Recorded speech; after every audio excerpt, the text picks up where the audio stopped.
Back for Blood, the Anacrusis, and Rainbow Six Extraction. These are all games that were shown at E3 2021, which was pretty lackluster, all things considered. But one thing I realized this year with all these new games was that we've got a new trend coming our way. So watch out, Fortnite, Warzone, and everyone else, because there's a new sheriff in town, and they're called the Co-op Wave Shooter.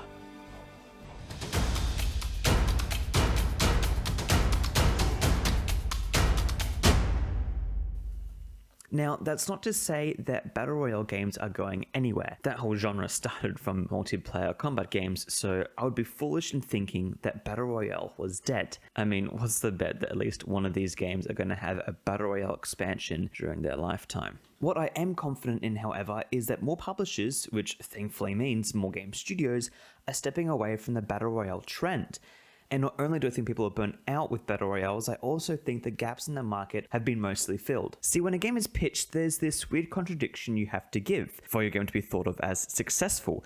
You need to prove that your idea can be a success, which you do so by borrowing someone else's proven idea. But like any other good plagiarizer, you gotta change a few things around and add a few of your own thoughts so it looks like your own work. By making a game in a genre, in a hot market, for example, like Battle Royales, there are going to be eyeballs drawn to your game no matter what. Now, what sets it apart, however, is what you do differently, or in more businessy terms, how you fill in the gap in the market. As a game developer, I've never once had an original idea. Every project I've ever worked on has been inspired by something else. Sometimes to learn or test something, if I can pull it off, I'll completely rip off, popular game mechanic. Because majority of the time, the whole reason I'm making the game that's inspired from something else is because there's something I want to improve upon it. So if I was to pitch my idea to a publisher, I would say, hey, look how much people love this game. If we can capture the same audience as this game with the resources we have, this is how profitable we'll be. And as well, here's how I think we can compete or improve upon what has already been made. So going back to wave shooters, why are they making a comeback? Well, I think there are 3 reasons why. Number 1, they're easy to make. With disjointed studios scrambling to make deadlines or even have the motivation to put out anything, some developers, I believe, have limited their scope to a smaller experience. Now, that's not to say these games will be limited in content, but I think it can be smart for creative directors to limit their scope like this. And if things pick up, they can always add more polish and additional content. Number 2, people like playing in small groups. Look, let's face it, as fun as it was to hear people on open mic after I shot them, I don't care too much as to whether I'm fighting a person or an NPC. The online element that I cared about the most was the social aspect. My squad, my friends, teaming up together. So by having a stronger focus on that portion of the game, it would hopefully allow a more enjoyable experience with less waiting times for games which might not have had such a large player base. And finally, I think the cycle of trends is something that will always come and go in pop culture. We've seen that a lot with, reboots and remakes and movies that are just following a specific genre. Multiplayer co-op games are simply going back to a different era. While Battle Royales are just large open-world multiplayer shooter maps with limited to no respawns, multiplayer co-op is a team deathmatch with bots. To be completely honest with you, I actually really enjoy this genre. A few months ago, I was actually working on a VR wave shooter for the Oculus Quest because it was something I would have loved to see on the platform. I've dropped it since because I'm guessing some VR team somewhere is miles ahead of me already.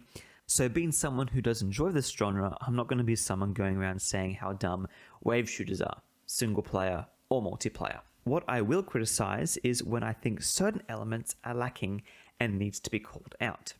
And first off, I'd like to talk about Back for Blood. Back for Blood is brought to you by Turtle Rock, the studio which was founded originally during the time of Counter-Strike, which they later helped on developing with Counter-Strike Condition Zero. They then continued contract work for Valve on Counter-Strike Source and also the Half-Life Deathmatch. Impressed with their work, Valve acquired the team. Some employees moved to Valve while others stayed in their original headquarters, now renamed Valve South.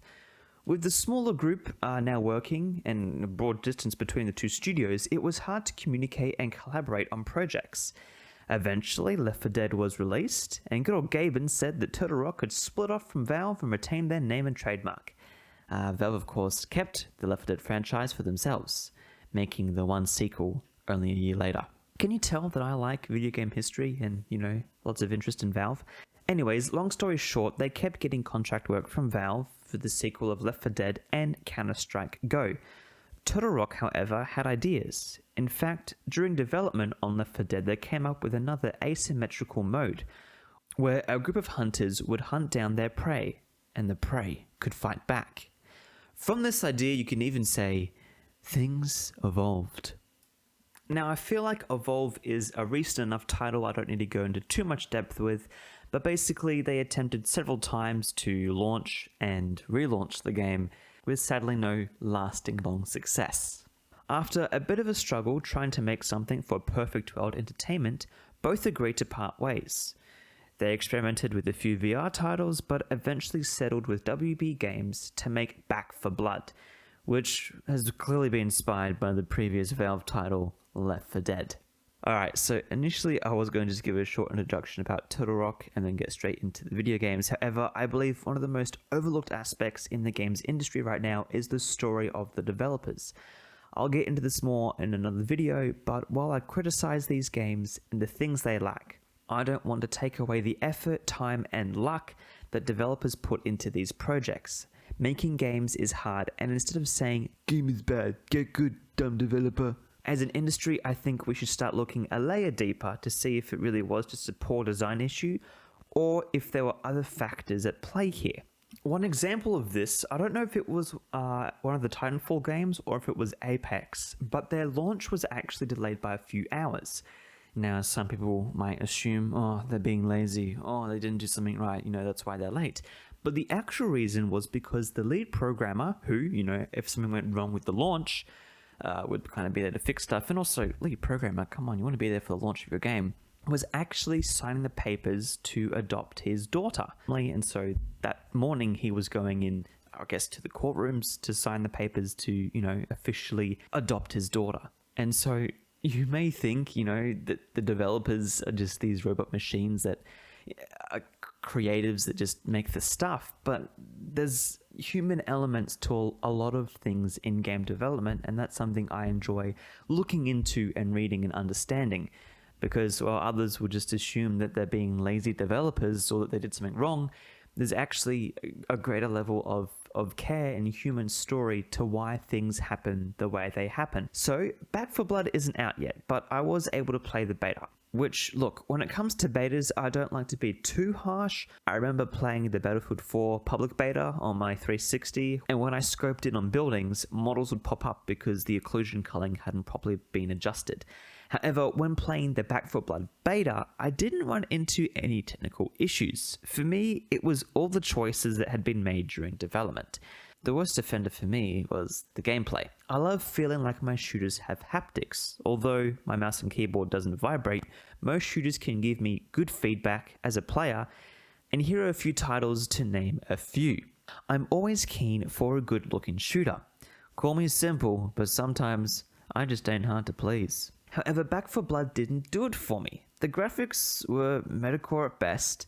Despite having my settings set to Ultra, I still didn't seem to find myself awing at anything. I did my usual game dev judgment call of, damn, that's a nice looking texture. I'll have to see that UV unwrap. However, the shooting was awful. Okay, no, sorry, it wasn't awful. I didn't feel bad afterwards, but if anything, that's the problem. The shooting didn't feel like anything. Maybe it was the trailer where the shooting was in time with the music?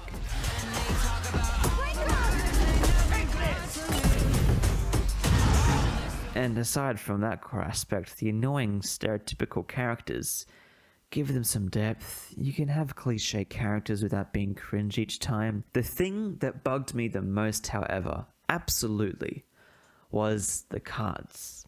I understand some people really love RPG elements, okay? I get it.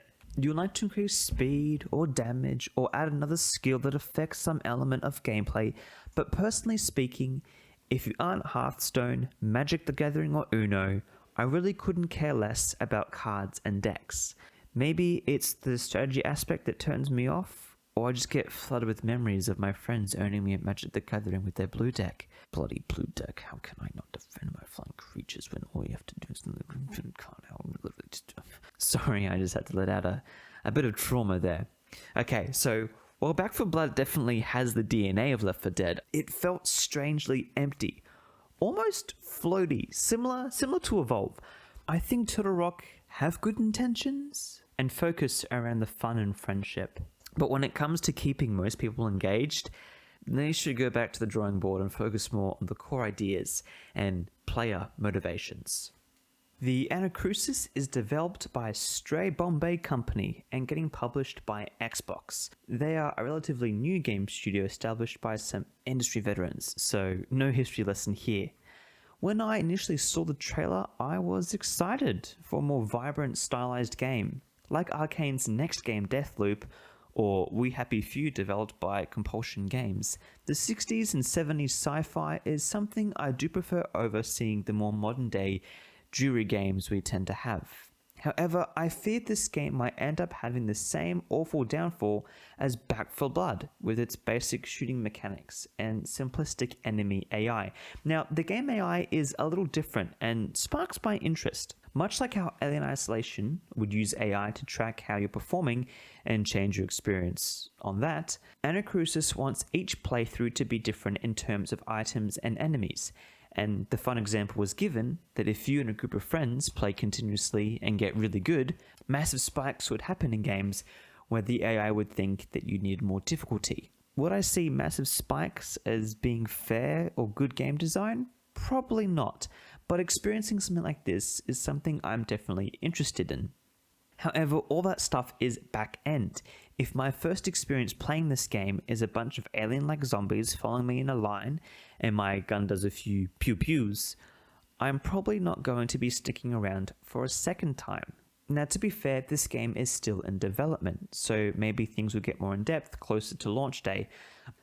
But despite being a small studio, they're clearly growing with a few job listings posted, and putting the words industry veterans brings a lot of assumptions to the table as players. Finally, we have Rainbow Six Extraction, originally called Rainbow Six Quarantine, but sometimes Ubisoft can tell the future too far in advance, which must be frustrating for marketing.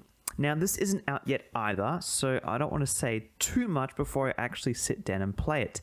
But the first thing I can see is that it definitely has some Ubisoft flavoring, which makes sense being a Ubisoft title. I just wish some of the projects had maybe smaller teams with a little more focus on character and setting your game's style apart from everything else you've ever created. I mean, if you mixed gameplay from this with Rainbow Six Siege, Ghost Recon, and The Division, I feel like they'd be very hard to tell apart aside from the setting that they're placed in for each game. Still having similar mechanics both in gunplay, gadgets, and destruction as in Siege, I think will result in a successful title. Limiting it to only 3 players is a little sad, since my friend group usually includes a few more than that. I am confident, however, that Ubisoft will actually be able to pull this one off. Will I buy it? Maybe. Will it become another title in a long list of Ubisoft sequels? Well, the odds are in their favor, but I think this has potential in having a long life. That is, if Ubisoft decides to keep supporting it long term, like how they've done with a few selective titles. But sales and active players will certainly be a contributing factor to all of that as a business decision. And yeah, so there we go. I guess that was my opinion on some of the upcoming wave shooters. I know it was originally going to be about this new trend, but I'm definitely interested in seeing whether or not we're going to see more pop up in this genre, because it seems right now this is becoming more of a conscious decision in the industry at the moment. Let me know if you're excited for any of these, or if there are any unreleased games that you're looking forward to, or if there is a game or series or genre that you wish would become the next game industry obsession. If you enjoyed this video and had the ability to support us, please head over to our Subscribestar or Patreon, buy our merch, share our videos with a friend that you love, and thank you for watching.